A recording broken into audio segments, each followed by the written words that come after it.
We're live. We're live, and I see one Yeah, person is here. I just want to apologize if you tried to log in with that last link. We had a little tech issue, but we got it we going. did. We did. Yeah, Substack had a tech issue. We didn't. that's right. I've been Yeah, having a lot lately. I couldn't yeah, hyperlink you the other day. yeah. Substack, I've noticed because I was working with a client the other day, they're doing a lot of things behind the scenes, but not telling us because now everyone has that homepage editing thing. Yeah, I just saw So, that.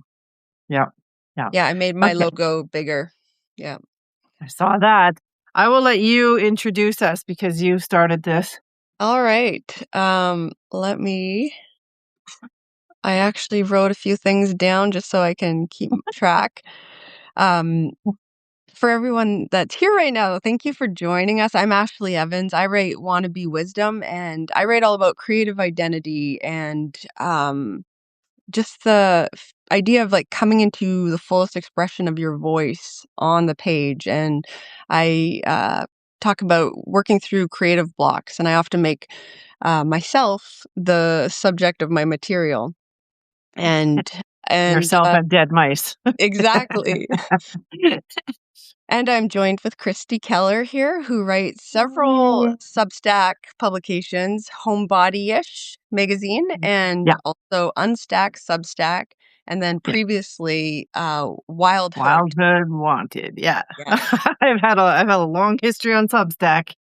Yeah, and I think this conversation is perfect to have with you just about the myth of having one voice when we write online. And Yeah. it's, in reality, most of us are living many different facets of ourself online, and we're balancing a sense of voice. And it's interesting as I was thinking about the subject, I was thinking a lot about like masks that we wear, just even in our relationships with Mm, people when we're interacting with, say, our dad, opposed to our best friend, opposed to our boss. Like who we're interacting with really changes our yeah. voice. Yeah. Yeah. Are you Yeah. reading the comments coming in? Brandon is Oh, familiar with dead mice. That's awesome. Thanks, Brandon. And Lynn, hello from Colorado as well. Yeah, it's an interesting point, and this is a really great topic, I think, especially for Substack, because lots of us are juggling more than one publication.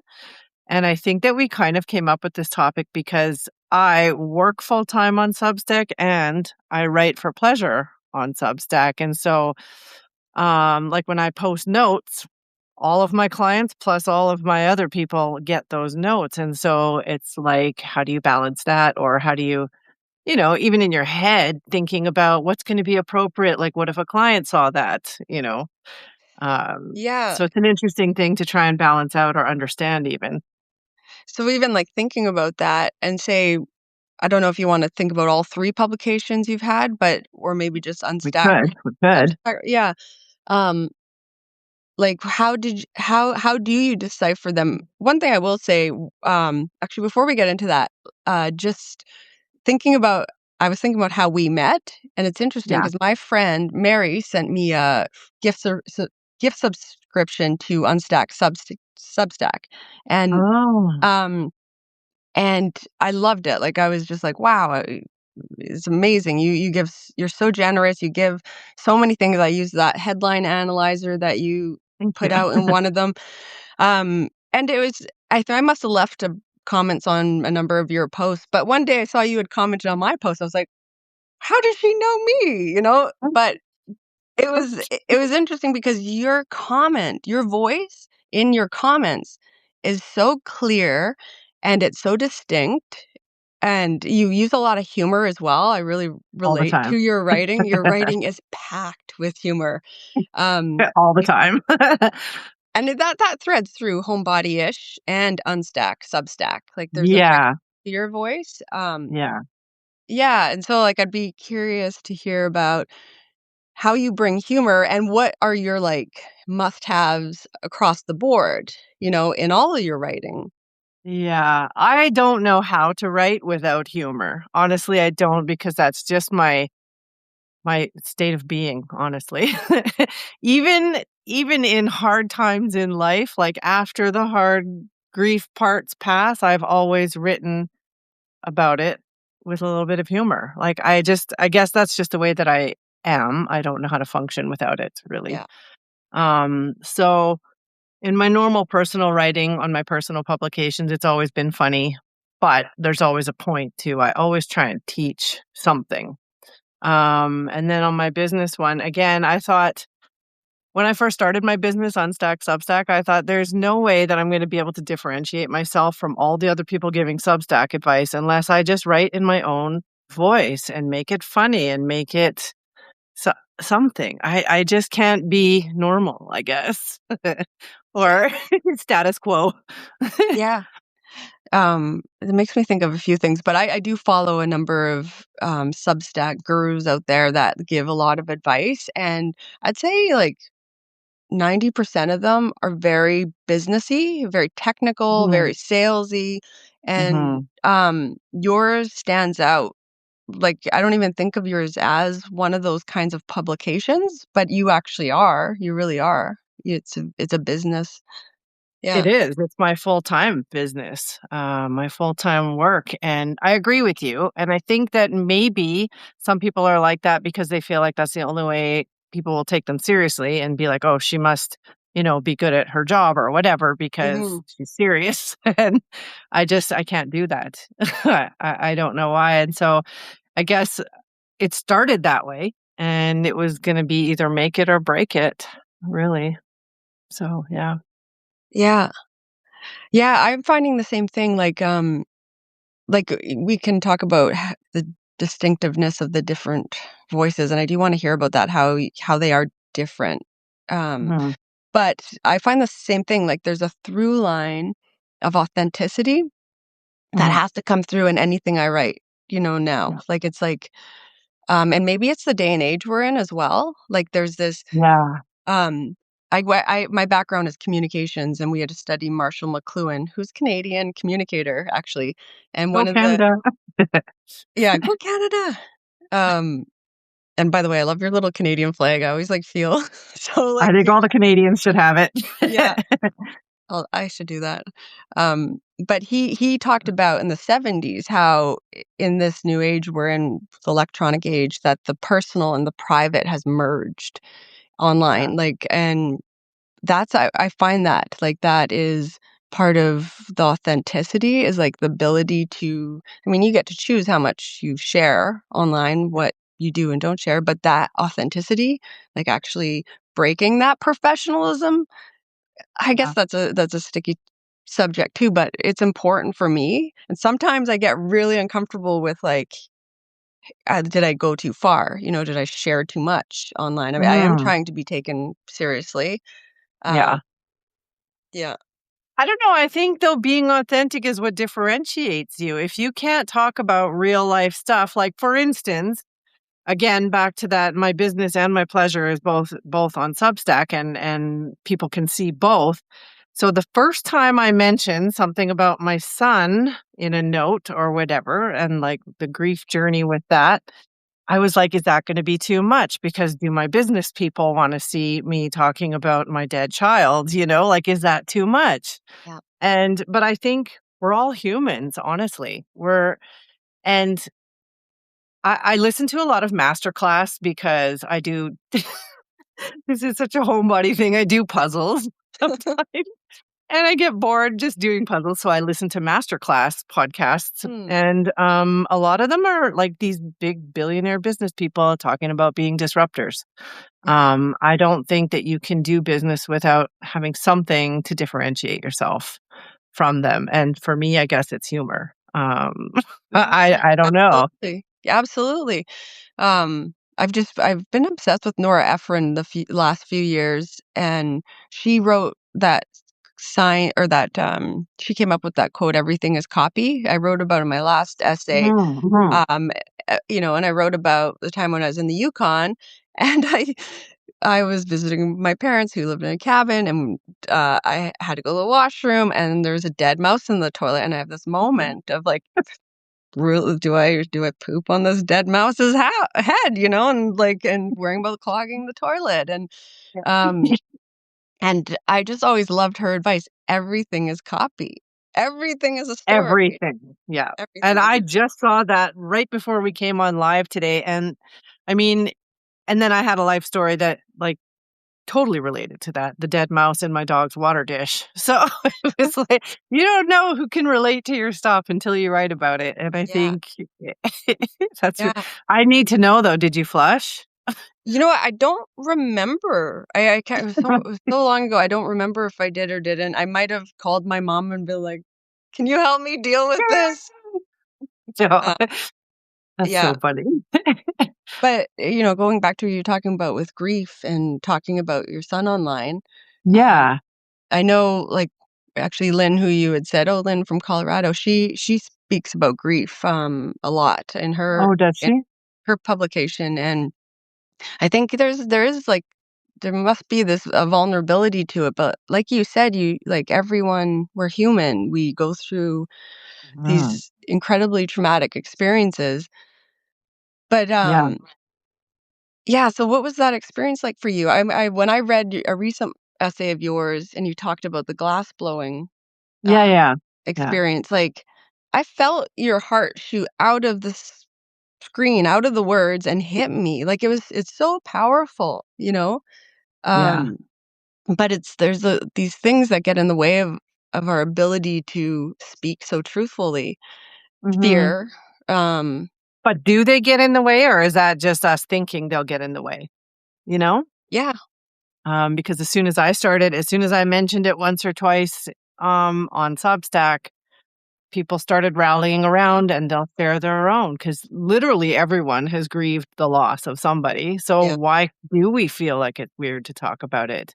Even in a business sense, why yeah. is that weird? I mean, I experienced a loss this summer, and it impacted the community I grew up in massively. And I think part of my fear of writing about it, it was just the voice in my mind saying, this is inappropriate. This is Mhm. this is, and also, I guess, thinking about your place in it too. Like it's other people, Mhm. it was someone else's bigger grief. I don't know that I had that feeling like, Yeah, yeah, yeah. oh, yeah. I know the first time I published something, about my loss was 5 days after he died, and it was on Medium. I Mm, was writing on Medium way back in those days, and there's a line in that first story that said, like, "I didn't even know if this was appropriate. Is it too soon? Is it too sensitive to talk about in public and online?" And it's so weird that we think talking about grief is too much because we mhm, all have it. Everybody yeah, goes through it. And I mean, this wasn't supposed to be a whole conversation about grief, but I think that's like the realest thing that humans go through is that. totally. And so we have to be able to, have multiple voices because we're talking about all kinds of things on Substack. Lots of good Yeah, comments I know. coming I'm through, hey? seeing great comments right now coming up I here. know. It does make you human. If you've asked a question or anything and we didn't acknowledge it, feel free because we lose them. So feel free to put Yeah, yeah. Type it again if you want to, or yeah. put a bunch of stars by it if you think we must address it. Yeah. I'm seeing I don't like authenticity. It's not mainstream effort to be entertaining. Well, I don't quite understand. I don't think I'm being authentic to entertain people, though. I'm just being Mm. authentic because I'm human. Yeah. Yeah. Yeah, so it is what it is. Um, Alexi, he might be referring to, and I'm seeing this on Instagram a lot. There's this push towards performing authenticity. It's like, yeah, um, performative. Yes. yeah. Mm, And even yeah. Substack, or not Substack, Instagram, the head person, Adam M, he came on and said, Instagram is making this change where they're rewarding authenticity, and Mhm. there is some, like, overhaul that they were doing to reward this, but someone, I was reading a publication, they were talking about how there's this performative authenticity that they felt that we're going to come into. We're going to really see Yeah. this. Yeah. Yeah. Yeah, and that little piece of social media, I think, is what bothers me the most. Like, I'm not really on social media a whole lot, but when I scroll through it, see a lot of people sitting in their car having meltdowns into the camera, and it's kind of weird for me because I'm not sure I would do that to a bunch of strangers on the internet. I don't know. That's the thing, is the person um living it, performing it, whatever, and then the person perceiving it might have totally different experiences, like you Mhm. might Yeah, be being authentic, but someone's judging you as yeah, being inauthentic. And then yeah. Yeah, I similar. know. I'm reading these comments are coming in quickly too. A lot of people talking about performative authenticity now. It's true. I think these comments go so fast. I know. Um, okay, so back to our topic of having multiple voices. How do you feel like that plays into your writing? Because you only have one publication, right? Yeah. And so you're covering like multiple topics in one publication because you have your little Substack roadmap stuff and you're trying to help people get started, with the basics of Substack, but you're Yeah. also writing about your life and Yeah. I mean, it started like I was traveling, and it started as just documenting my travels through Central America.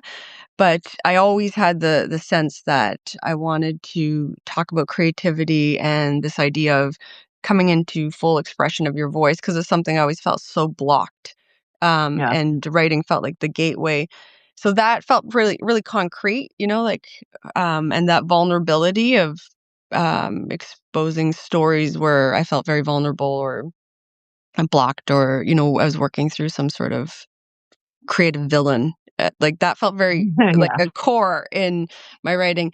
But as it's developed, there is the business side, and Mhm. I've always known that I've wanted to go there, but now that through line, that voice, I need to thread that through, and Mhm. that really comes down to like what you're offering, and I'm getting more and more clear what I'm offering, but that yeah, there is that business voice that needs to tell the people what you're offering, Yeah. and also speaking to the audience. And I think this is an Yeah. interesting topic of audience and voice. Your voice is like we started the conversation talking about, we change who we are depending who we're talking to. If we're talking to Yep. our dad versus our best friend versus our boss.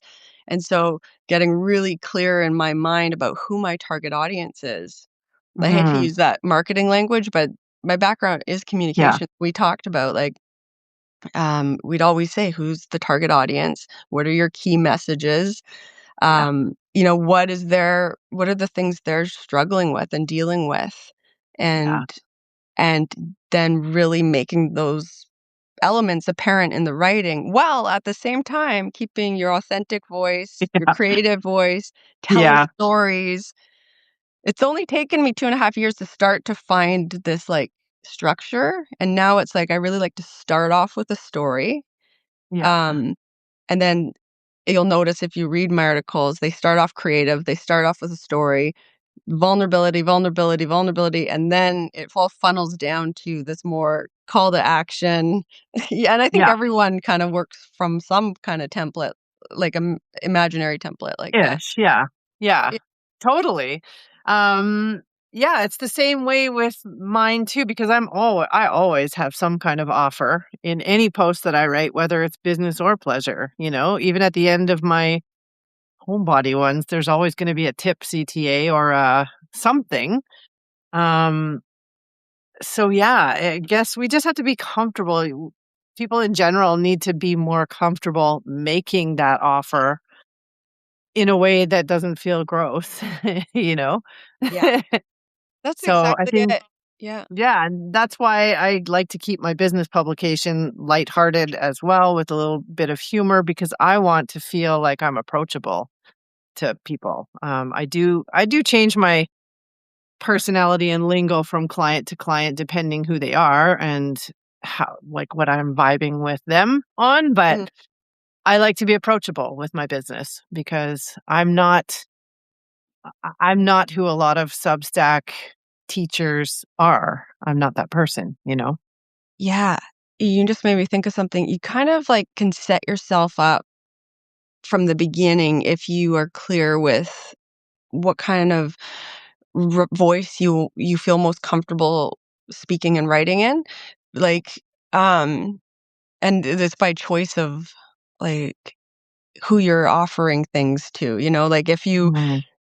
if you're offering to a bunch of bankers or well, actually even bankers can be interesting and wild. We have these limited Yeah, ways of thinking about people.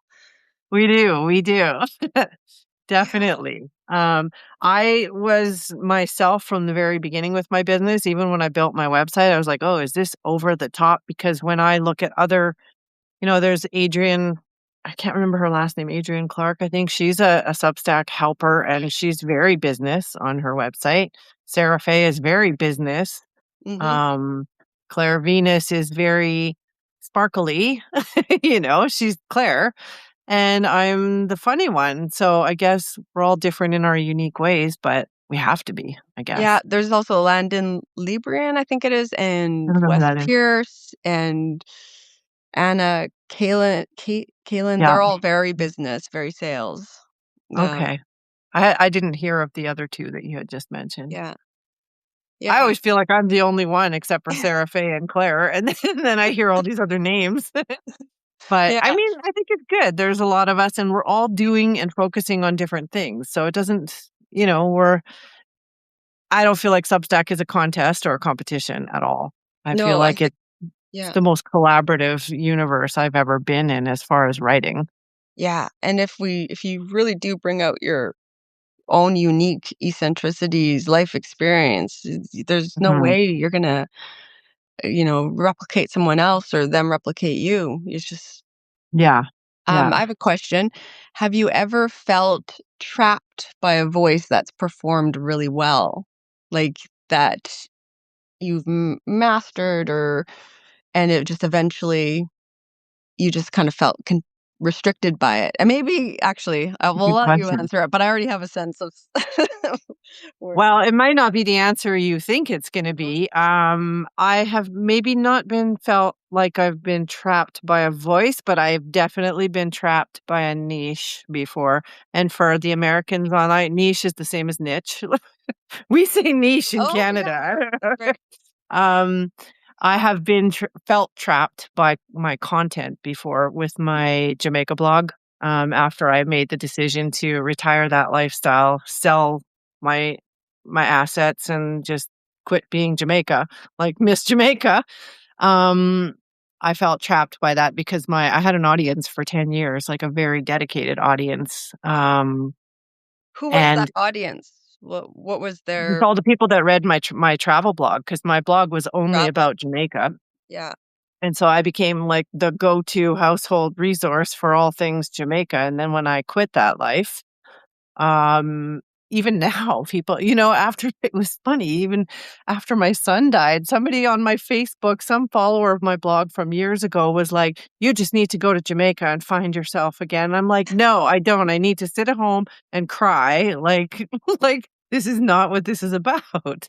Mm, So, yes, I did feel trapped by that identity, I guess, because that's who I was for so long, and I'm just trying to not be that person anymore.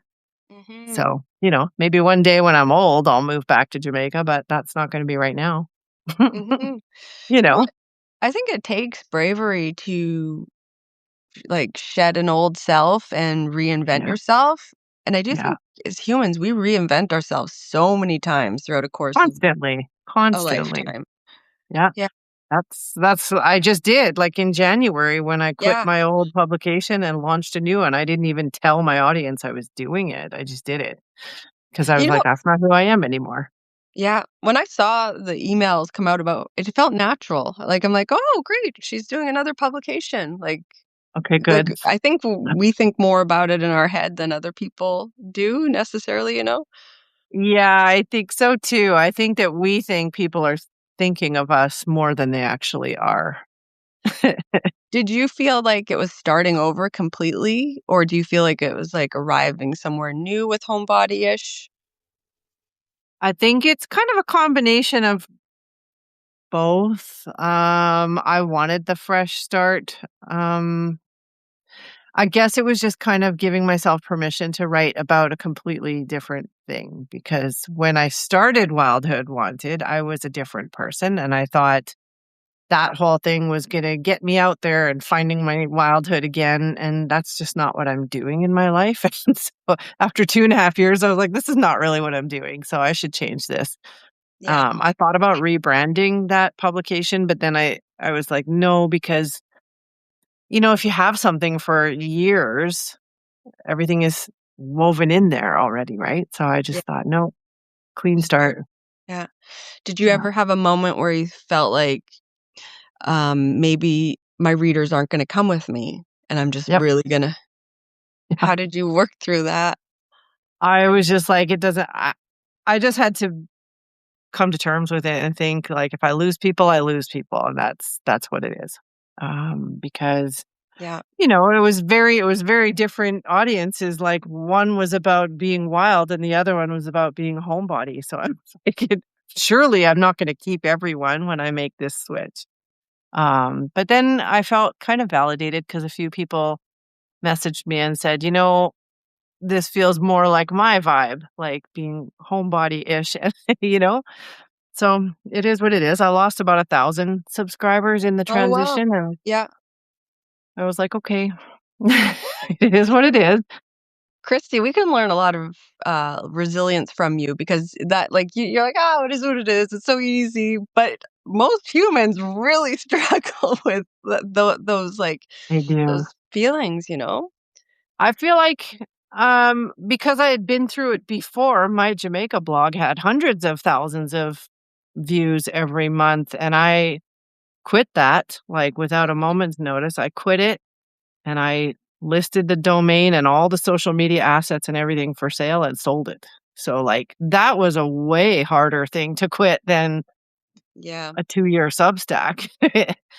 So, I mean, I think the more it's like conditioning, right? You just have to go through the losses and cut your losses and move yeah, on. yeah. When do you know the moment is right, you know? Like, when or not even right, but when you know there needs to be a change. Do you When you're remember? struggling, if we're talking strictly about writing and content, when you're struggling for content, like Mhm. I was struggling and I felt Mhm. myself writing the same stories over and over in my head. And I was like, this isn't working anymore. And like, Yeah. I don't struggle to write. That's No.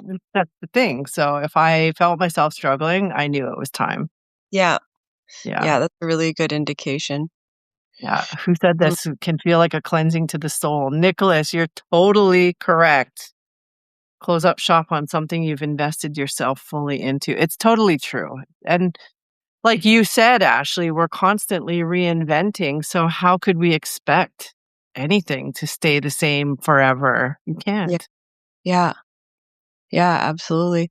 Nicholas writes about, dreams, and he writes all of his dreams down and decodes them, and yeah, Oh, that's publication. interesting. I love that. I wish that I could remember my dreams. Honestly, I don't remember them. Yeah, I'm the same, but it's interesting, I've read a couple of his essays, and he talks about if you just simply and Nicholas, correct me if I'm wrong, but if you just simply, um, make a conscious, like, thought, and you're gonna remember your dream, or pick up a pen, put it by your bed, and journal in the I've next heard morning, that before. just the Yeah. intention, but I know Yeah. he has, deeper, longer thoughts about that. Um, Check that out. yeah. Do you feel like you're still becoming your voice? Like, do you feel like there's a part of your voice that's undiscovered, or maybe you've felt inklings of it, but you haven't totally explored it? I don't know. That's a hard question. I don't It know. is. You know, I I I I don't would know. say no, because I know who I am and I know what I'm going through, but I guess probably the best answer would be is I know that in the future I'll change again. Yeah. So that voice has yet to be discovered, I guess. Uh, you know, I don't know. Do you ever write about politics in your work? Oh, no. Hmm. No, I don't even talk about politics. Yeah. And this year in Canada, this is the first time I voted since I can remember for a prime Ew. Someone minister. says ew. I know, it's true. But this, our election, our last federal election, that was the first time I remember voting for a prime minister. So, Yeah. yeah, I don't do politics. Do Yeah. you? I sometimes feel like the word responsibility is coming to my mind. Like I feel this I do feel a weight, when things are happening in the world that Yeah. I don't want to ever be tone deaf. And Yeah. I do feel sometimes when there's like big things happening and just being from the West, we're so privileged. We live in this bubble, and I do feel this responsibility to be a mirror of some kind, even if it's like a sentence or two sentences, weaving in something. And Mhm. often those are essays that resonate the most with people, or I get more comments, and I feel so vulnerable after I've put something in there. But, it's not, like, a long p part, but I Yeah. just like to it's even, like, signaling to myself, like, "Stay conscious. These things are You hard." know, All this you're right, and I will say I'm not tone deaf, like, I'm not just living in the clouds. I do pay attention to politics, especially the last year or so since both Canada and the US elected new leaders, and I feel like a lot of it's a big clusterfuck, honestly. Um, I'm not tone deaf to it, I pay attention, but I don't like to talk about it online because people like, the internet is so No, polarized, and my inner, like, well-being cannot take it. I just totally. can't. No, for sure. Um, You do have to yeah, but and the other thing it does is because it's so polarized, we do seem to be unable to allow other people to have opinions and yeah, feelings and thoughts and just still hold discourse yeah, with them. And yeah, I mean, that's a dream. I would love to be able to, have space for dissenting opinions. And I did write an article that I felt very passionate about. I forget the title. Outrage. It was about outrage. And like just how outrage is actually addictive. And I think what we're trying to do on Substack is open our ability to have discourse and conversations. And in a nicer way. yeah, yeah, Substack, you have to be careful too, though, because as soon as you put something into the algorithm, it's gonna target you and feed you more of that. yeah. Um, a really interesting thing, do you know Terry Lee on No. Substack? So she lives in, Minnesota. She lives in Minnesota, and she's been writing now about like, she's been doing a lot of notes about what's going on there right now, and the first note that she wrote, went more viral than anything I've ever seen on Substack. She got like 61,000 likes on it. Like, I made a comment on there that didn't even it was a one-liner, and I got 1,600 likes on my comment on her Wow. viral note. And, even she's a good friend of mine. We talk off of Substack often. But now, so she's still writing notes about what's going on in Minneapolis. And she wrote a note the other day that now she's getting targeted by a lot of hate just because she's writing about the real things happening in her community Mm-hmm. with ICE and everything. And she's being kind of targeted now. And that doesn't, she's a sensitive soul. And so for her, that's difficult. Yeah, And so I think that's why I don't talk about politics online too, is because I just internally don't want to open that floodgate. yeah. And I find like the way I deal with it because I think like as we're talking about voice and we're figuring out, like, it's almost like cooking a stew and figuring out what are the ingredients that your personal voice needs to have, that you feel like you're being authentic and you have integrity to Yeah. yourself, you know? And so, like, one way with politics that I've found a workaround is talking about not necessarily the specific details, but bigger themes, philosophies, you know? Instead of Mhm. talking about what was so outrageous in the news that day, I was talking about how outrage is contagious. And I Yeah. thought of it more of a philosophical concept. And then people from all sorts of political leanings can chime in on it, you know? Mhm. And we don't have to necessarily reveal the things that will make each Yeah. other's blood boil, you know? Yeah. It's true. Yeah. Uh, Um, yeah, I mean, I don't think I've ever on Medium, I have written about some touchy things because on Medium, I didn't have a niche at all. I was not in any one lane on Medium, but here, Substack, my goals are different, and, so I just try and stay in the lanes that I'm, Yeah. you know, here to write about. Yeah. Yeah, totally. Um, you know, another aspect I think that I wanna grow into my voice is it's speaking about science and spirituality to some degree. You know, I really enjoy those topics as well. I Last night, Mhm. I actually went to this presentation with, this female engineer who's worked for NASA for the last 20 years, and she's been a part of, Mars. Like, she didn't go to Mars, but she was a part of, the teams that put these rovers on Mars and Jupiter, all Mhm. these different planets.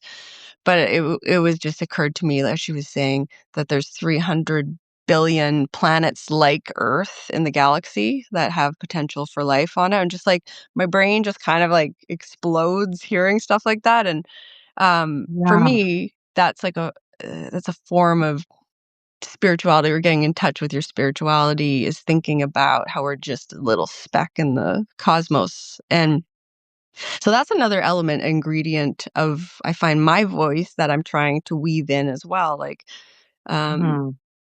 yeah, there's so many different elements of what goes into a voice, and then humor. Yeah, Yeah. there is. And, like what you were saying about, other planets like Earth and stuff, I think that's naturally kind of polarizing too for some people because there's, like, the flat earthers and there's, like, you know what I Yeah. mean? Yeah. And I wrote a little bit when I was grief writing a lot. I wrote about my spiritual beliefs because I believe when I die, I'm just gonna see him again, Mhm. and I don't think this is the end for everyone, but a lot of people don't believe that, Yeah. I even have close, close friends who don't believe in that, so I think it's inevitable you're gonna touch on polarizing things. Yeah. Yeah. So why guard yourself or, like, why contain yourself into a bottle when for sure everyone's gonna have a different opinion. Everyone is. Yeah. You know, someone just said, Alexi, how can I make my writing approachable and at that same time not that relatable? I think what you're asking might be on this topic a little bit, like, approachable, like, that people can consume it, digest it, understand what you're saying, relate to it, Yeah. but not that relatable. Are you saying, Like a topic maybe that's not super relatable, but you still want to be approachable? yeah, if That's you, that's an interesting question. Alexi, if you have a comment, follow up on that because I'd be curious to know. Um, Mhm. but yeah, making writing approachable. He said, yeah, yeah. Yeah. You know, I do find, Christy, you can tell me what you think, but humor really is the sugar that makes medicine go down. Like, I it's yeah. humor is in it's I mean, it's my defense mechanism in life, in writing. Yeah. Like, it can Yeah. diffuse tense situations. It can, It can help you survive, like, getting through tough moments. There's always for me, there always has to be a little bit of humor. And if you think even about the late night shows that talk about politics all the time, they're doing it with humor. yeah. So it's more approachable to a bigger audience, rather than watching Yeah. people fight about it. Yeah. Yeah, Mm. totally. Yeah. Why Yeah. would you not want to be relatable? You're right, Brandon. Why would you not want to be relatable? I think. Unless you're, again, a hardcore political writer, and you don't want, I mean, not everyone, there's not always a time and a place to be humorous too. I guess if you're Dan Rather, he's not going to write about humor in Mm-mm. his news. No. Yeah. I guess also thinking about your audience, like when we write these publications, you start to garner and grow people who appreciate you. And it's a really wonderful feeling, you know. People Mhm. follow you because they like the way you think and they like the way you think through ideas and articulate and tell stories. Mhm. So I've felt an enormous amount of support through my publication where I Yeah. feel like I could say the wrong thing or offend people, but I'm still held by the audience, you know, by people. Yeah. And it would be forgivable. Yeah. However, I have recently been bleeding some subscribers and I'm like, I right away, I'm like, I, my human instinct is to think so self-centeredly. What did I do wrong? It's all me, Yeah. spotlight Yeah. effect.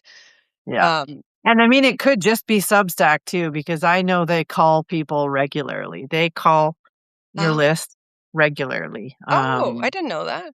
Yeah, there was a point last year when they like people were seeing their numbers drop like daily. They were dropping by the tens and by dozens.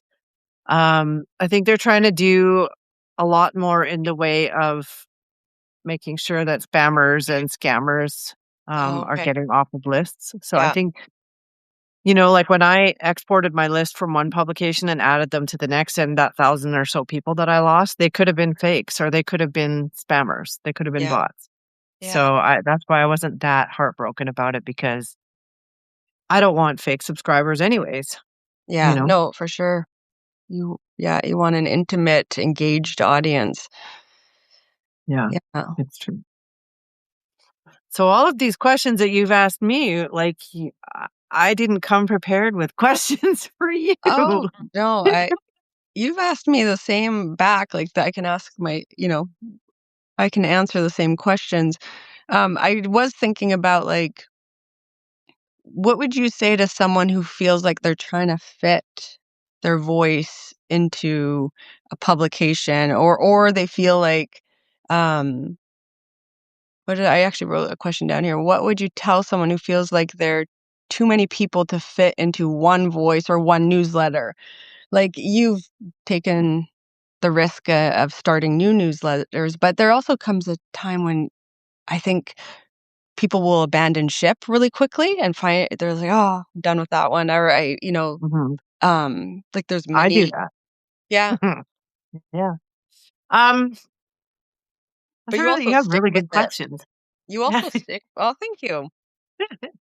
Um, what would I tell people who feel like they have too many voices to fit into their one publication, you mean? Is that the Yeah. question? Yeah, that was my first question. I think I had a few. It was a convoluted question. Yeah, There that might was have been a couple in there. it was a really big circle. Yeah. That's a really good question. It's hard to even I guess I mean the word authenticity is overused. It's overdone, but that's what it is. You don't have to, there's one camp of people saying niche down and the other camp is saying fuck niches, like everything. Yeah, I, totally. I, and I mean, I don't want to say the F word because I probably have clients on here, but also I drop the occasional F bomb in real life. So, uh, Yeah. just be yourself, I think. Just be yourself. Yeah. Yeah. I did a live with Brandon, the one who's Oh, yeah. commenting lots on here. I did a live with him in December. And oh, maybe no, it was the one that me and him and Dre did like several months ago. And the conversation just went sideways really Mhm. quickly. Yeah. Um, because we were talking about gay things and butt things and stuff the Heated whole time in rivalry? the back. Sorry. What? Were you talking about heated rivalry? No, just like no, it was we were just talking a lot about gay stuff that Brandon's laughing because he remembers. And in the back of my head the whole time I was thinking, "Oh my god, what if my clients see this?" But you just have to drop that because honestly, Yeah. you know, like me or don't like me. Yeah. I have a life outside of my business, you know? Yeah. It just happens that my business is on Substack. Yeah. Yeah. And that takes practice too, hey? Like, just It being does. yourself in front of different audiences. Like, Yeah. there was a funny meme someone posted and I reposted it and I re-edited it, but it's like, showing people your Substack who you know in real life is like, here's my It's Substack." such a big topic. I don't ever send my writing or my posts to anyone outside of the internet. Never. I don't know Uh, why. Do you? yeah, I have like you mean like your close friends? And Friends, family, anyone, like nobody. As soon as on Instagram, when I set up that new account, as soon as I hate how Instagram does this, they let people know that it's uh-huh. you. As soon as people that know me started, I deactivated that account. I don't want people from my real life. You know what? Coming on Substack and going away from Instagram, because Mm. Instagram is where most of the people I know are on. Yeah. I felt an immense amount of relief being over here and being Yeah. unknown. Yeah. I don't know. I just yeah. I don't know why, because like my real life people know me and they won't be surprised by anything they see, but I just that's not what I'm here for. You know, I just want to write to a broader audience and Yeah. I You don't know. know, like going back to creative villains, and like someone actually earlier commented that they have an inner critic Mhm. inside that's loud. Um, and I have that too, but I do find that inner critic is louder when I imagine certain people that I'm close to or not close to, but I think of them. If their voices get in my head when I'm writing, that's really challenging. And it's like learning how to block that out, Yeah. or coming on a platform where no one knows you. That's just a gift for a while, but eventually people. I know you. Yeah. Yeah. Yeah. Do you want to hear a really interesting story about that this whole hiding from the people outside kind of thing? Yeah, I So, do. I had my Jamaica blog for 10 years and I was dying to write some of the more honest truths about Jamaica that weren't all, unicorns and rainbows. Because there's a lot of shit if you've traveled and lived in Mhm. different places. There's a Oh, lot of shit that goes along. Like people thought, oh, you live in Jamaica, your life must be so great, but they don't know the shit that yeah. comes along with all of that. So this is how I found Substack because it was 2017. Substack was just invented, and I was Googling like, where can I write certain content and put a paywall on it because it was Mhm. just too complicated on WordPress to do plugins and all of that garbage. And I found Substack. So I created a paid extension of my travel blog on Substack so I could write about some of the realness about living in and traveling around Jamaica because it wasn't all pretty. Yeah. So that's how I found this platform in the first place so many years ago. Wow. Yeah, you're Yeah. seeking some protection, mental Yeah. and physical technology. I I would just say, yeah, physical protection too, because I didn't want to write bad things about Jamaica and then go back to Jamaica and get shot in the face. Yeah. You know what I mean? Because No, yeah. safety is a real thing. And I was like, okay, Jamaicans aren't going to pay to read my bad things about Jamaica, so I'm pretty good. Yeah. Um, but yeah, it was a safety thing for sure. Yeah. Well, Yeah. yeah, that reminds me, I was traveling through El Salvador, and uh like, it's very safe right now, Yeah. but I wanted to write about its political history, but I did feel that as well, like, yeah, it's writing about these very sensitive things. You have to Mhm. handle them Yeah. gently depending where they're being published, and Yeah.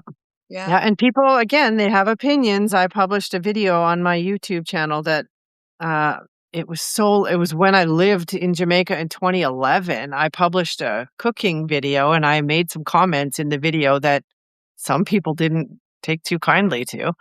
And so then the comments feed in that video started getting hostile. And I was like, wow, and this is just YouTube. All I did was say that chicken feet are disgusting. Like Mhm, cook, did they eat chicken feet? And I thought that was gross. mhm.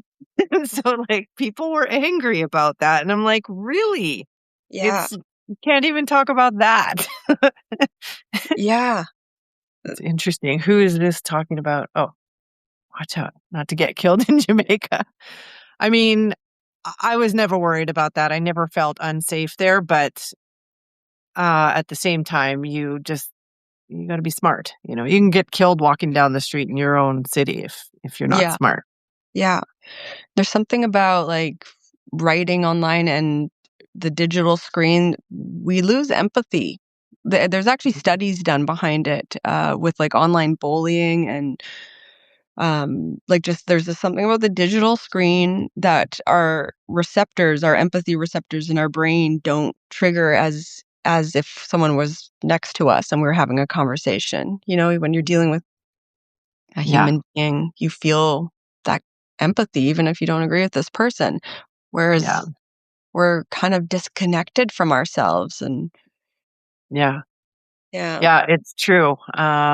Yeah, it's true. I it's such a good topic of your voice online and your voice in writing versus your real self and authenticity. It's such a good topic because Yeah, there's so much to say about it, and no matter what, we're always filtering ourselves for sure. absolutely. Yeah. Yeah. And I guess it depends what your goal is, um, as a creative or as a business person, um, Mhm. that will shape your voice. That will Yeah, yeah. Well, it's like I said, I always want to be seen as approachable, Mhm. and so that's why I am who I am in my business writing and in my other writing because it's me through and through, like you said, that through line, and I Yeah. wanna be approachable. I do. I actually jotted down I was gonna start the chat out with this, but maybe I'll just say it now. These from your last essay, this is the Kristi's, HomeBody-ish. Um, like, check out her last essay because it is so riddled with humor, but it's really strategically I mean, I don't know. You just write, you write, but it feels like your opening line I always think we waste our opening lines so easily, we don't use that. Um, Yours was just so spot on and it just had what is humor. it? I can't remember. You said, "There comes a point in life when you realize your body." No, I don't know if this one was your opening. "There comes a point in life when you realize your body's joined a different union." Yeah, Oh, that yeah, was yeah. it. Yeah. I mean, that's, like, what I'm actually living currently, like, I struggle a lot right now with chronic migraines and, neck and shoulder pain from having a desk job after being, like, my job for 10 years before Substack was in a restaurant, so I was always on my feet, not suffering any of this sit-down pain, and I don't know, like, so that I have been a union worker before, so I guess that just popped into my head. Yeah. Yeah. Mi yeah. Oh, Minority Report and Village of the Damned were about censorship. Oh, you know what? That comment just made me remember another thought I had about censorship and like how like this is a whole different topic, but how the climate we live in also affects our voice. What Yeah, we feel safe or unsafe to share and say. yeah, Um, I know there was a just half a year ago or so there were I had read about someone who had a Substack and they got stopped at the border and they had read their Substack and this was the issue of controversy. That really freaked me out because I'm like, oh, so gotta like if I cross borders, got to disable my app and like how no, like my life is out there. But I know that Substack. I don't know if they still do, but at some point they had a defenders fund because they're trying to promote free speech and trying to make journalists feel safe and mhm. writers to feel safe to talk about whatever they want to talk about. And there's like a fund that if you get in trouble, you can access or apply to access these funds to help you. So if you're in ICE prison at the border, you can call Substack and get If you're bailed a out. Substacker, yeah, keep I that would tucked never away. even I wouldn't even try to go to America right now based on shit that I've said. I mean, I don't say it. I'm not really on social media. I don't say things in public, but somehow I feel like they'll go through my something WhatsApp. and find Yeah. something, Yeah. you know. And I have good friends in America. I have an ex-husband in America I would love to go visit. Like, I have people there, but Yeah. I'm not going until all of this, Yeah. Same settles. here. Yeah, Same here. yeah. We So, just have a couple minutes left. This has been so interesting. yeah, I Are there agree. any like are there any last questions that anyone has that you I want would to love to answer questions. Yeah, let's use this last 5 minutes just to answer questions. Yeah, if anyone has Yeah. questions, make it a fun one. I don't know. Tomorrow's Valentine's Day, and I just booked myself a massage for Oh, that's Valentine's. Right? Yeah, I haven't thought of anything. I did wear a red shirt today, accident. I forgot it was Valentine's. Oh, Nicholas Okay, says go if ahead. you could If you be could be unfettered. unfettered, where would you go with your voice? I'll let you answer that one. Oh I don't man. have an answer. Oh man. Um I just Nicholas, why did you have to do the hard yeah, ones? yeah. Uh Yeah, I'm you know what? I'm that's kind of my goal is to become more and more unfettered. Like every essay, I feel like I'm trying to push my personal boundaries. Yeah, And not just for the sake of it, but like not to be controversial or not to be gross or, but like talking yeah. about potentially pooping on a dead mouse's head in my last essay, that pushed it a little further than I've ever gone before. You're pushing the envelope, Ashley. And the truth is actually like that if you read that essay, if you didn't, I'll just tell you I wrote it in 2007. I started my first blog and I wasn't going to share it with anyone. It was going to be anonymous and I titled it Firecracker Set Free because I felt so darn blocked in my life and I was like I am going to Yeah, write a blog where I'm free and yeah. say what I want. And that lasted about 2 posts until I got bogged down by WordPress, like, back-end stuff, and I was I like, "Oh, know, no, I'm I doing know. this." But, Yeah, I never fully finished that mouse story. I did write a couple posts and I wrote about it, but so that was 2007. It's 2026, and I finally wrote the mouse story and actually wrote those words that. So, like, yeah, yeah, I just find every essay is like a little challenge to, can I share more of my heart? Can I share more personal stories? yeah. What am I so afraid of? Like. I like Alexi's question. What do people assume about you that's not actually true? Oh, That is such a good that's a question. great. I'm gonna ask that at a dinner party some. I know. I don't even know how to answer that because I could talk about it from my past life when I was, a footloose and fancy free travel blogger. All of my readers used to email me and be like, "I'm so inspired by you. I wish I had your life." And they did not know, like, because my life online was amazing, and they had no idea what was going on in my real life in the background and how hard things actually were, like family stuff. And yeah, so people, you can present yourself online any way that you want to, and people have no clue what's going on in the background. So I think, yeah, you can inspire the shit out of people on the internet, and they may not know what's really going on in your life or how difficult it might be. Yeah, So absolutely. that was a really good That is. question. I Can you liked it. say the question? How was it phrased again? What's not? What do people assume about you that might not actually be true? Mm. I Yeah, find that was a people think I'm a good girl more than I actually am. Like they think I'm innocent in a way that I'm actually really not. You too? yeah, Oh God, yeah, we both struggle. yeah. I think too, like, because I'm in my 50s too, and I think people think that people in their 50s shouldn't have bad language, and that's just simply not true.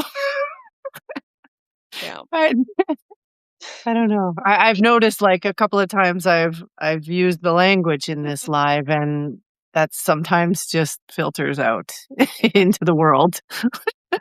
That also might be a gender thing too, like this idea that you know, Oh, y- yeah. Nicholas said, "Is that why you posted your dancing video?" For those Yes. who don't know, Ashley posted a video that was kind of burlesque-ish, and I thought that was really brave of you, Thank because I you. know you were probably shitting bricks. Yeah. Yeah. Yeah, my mom, I just shared it with my mom. She didn't comment right away, but she sent me a comment back later, and she said, "Some of those other girls sure like to show their bum." I was like, "Oh, thanks, you," 'cause, You know what? That none of that even registers with me. Like, when you've lived in a different culture in a different country who's very, like, sexually oriented, none of it. I used to go to strip clubs in Jamaica all the time because, yeah, the girls were really raunchy, but, oh my god, could they dance. I would go to a yeah, strip club any day because 'cause they're, like, amazing dancers and athletes, totally, you and know? the thing about this dance school that I dance with, and it's sexy heels dancing. It is such a great school. It's so inclusive. And there's a sense of like, often as the onlooker, when you're watching sexy dancing, it seems sexual. Obviously, there's desire, there's this sense of provoking, Yeah, But yeah, for the dancer, this is my experience, it just feels like pure empowerment. yeah. It just feels like it just feels you're standing in your power and you're owning your body and Mhm. you're feeling proud. It's a Yeah. really empowering feeling. I highly recommend anyone go to one of those kind of shows and um Yeah, burlesque. I yeah, love burlesque. It's so and drag shows too. Drag shows yeah, are pretty amazing. yeah. I want to address Brandon's question, and then I should probably Yeah, we'll go. keep this. Brandon, do you do you have Chris Best's number in case I get detained by censorship police? Or Brandon, I need to sorry, check out Brandon, your publication. I do not have it, but text me and I'll get you out of jail. Yeah, we'll start a little petition on notes, you know. Yeah, yeah. Um, yeah, Nicholas was saying the empowerment part. I listened to RuPaul's masterclass, and it was all about Love why they do drag, and it's not like some people, including my own mother, think that they do that as like because they're showboating. It's not at all what drag is about. Mhm. And I think if you don't know about drag, you should look into it because that's not what they're doing, Yeah. Yeah, Find out the absolutely. reasons. You just remind me I wanna watch that. I saw it's available on one of the streaming sites or something RuPaul just did. Maybe it's not the master Mhm. class, but it'd be Yeah. something else. Yeah. Yeah, he's got lots to say. Yeah. It's Well, thank interesting. you so much. Is there any last little I don't think so. Alexei wants to put his hands in the air and street dance. Let's do all it? do it. Yeah, this was a good one. This was a Yeah. really good topic. So I Yeah. have to thank you for coming up with that. And Oh, my I feel like pleasure. we You could, picked it. I sent, Christy a couple choices, and she's like, "That one." yeah, Yeah, thank it you. makes sense on Substack, honestly. We're all here writing our true selves, Yeah. hopefully. Yeah. Yeah. So, We'll have to do this again, pick another topic to explore. But, yeah. yeah, just before we go, check out both HomeBody-ish and Unstack Substack. If you have not checked Unstack Substack out for just, like, growing your publication, you are missing out big time. So, And even just using your publication properly, yeah. yeah. And yours too. Thank Wanna you. Be Wisdom. Yours Wanna be too. wisdom. Yeah, always Yeah, giving, just support and creative and encouragement to work through those inner voices that stop you from being who you wanna be and sharing what you wanna yeah, share. Yeah. yeah. Alright, well, thanks for hosting, Ashley. Next time I'll come with my ring light. And, yeah, I'll see you on Substack. Sounds good. Bye, Christy. Thanks Bye, everyone everyone. for watching. See See y'all. ya. Bye.